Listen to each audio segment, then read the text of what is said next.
Nobody ever asks, nobody ever asks, how should we respond to Israel's brutal treatment of the Palestinians for the last 75 years?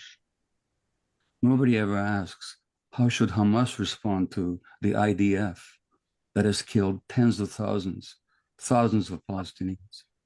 Nobody ever asks, how should the Palestinians respond to the hundreds of deaths in the West Bank that has occurred this year at the hands of the army and at the hands of the settlers, including the deaths of children, as documented again by Israeli journalists? Those questions are not raised. The questions are always, how to respond to Hamas? Well, that's a fair question, but there's an equally fair question that's never asked, which is how should Hamas and the Palestinians in general respond to Israel and to the historical expulsion and mass killings? Now, October 7th was not the first massacre in or near Gaza. In 1953, the Israelis massacred Palestinians in Gaza. In 1956, again they did. One of the founders of Hamas, and again, I'm not here as a spokesperson or any kind of an apologist. I'm just saying the facts. There was an 8-year-old boy who watched his uncle being killed by the Israelis in a massacre of civilians that was again documented by Israeli historians.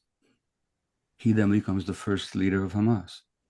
He became a pediatrician, and he said, I couldn't sleep for many months after I saw my uncle being killed. It left a wound in my heart that can never heal. I'm telling you a story and I'm almost crying. This sort of action can never be forgotten. They planted hate in our hearts. There was a lot of hatred, vicious hatred, that went into what happened on October the 7th. Where did it come from? 50 years ago, Hamas didn't even exist. Now, in terms of the history of Hamas and Gaza, I just ask you to consult the sources. Hamas won. Again, I'm not here to apologize. I'm just telling you what happened.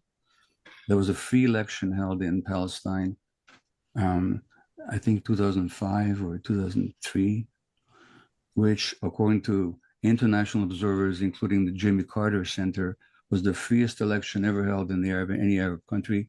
Hamas happened to win. Why did they win? Because by that time, the PLO had totally discredited itself as corrupt, as oppressive, and as a handmaiden to the Israeli occupation. So the Palestinians chose this militant group, you know, and then Israel and the United States tried to support the PLO in displacing Hamas, and Hamas defeated them. And then Gaza was put on this blockade. So I'm saying, without going into all the details, and I could speak for 4 hours here, I'm just telling you, there's a whole different view of history and what happened there.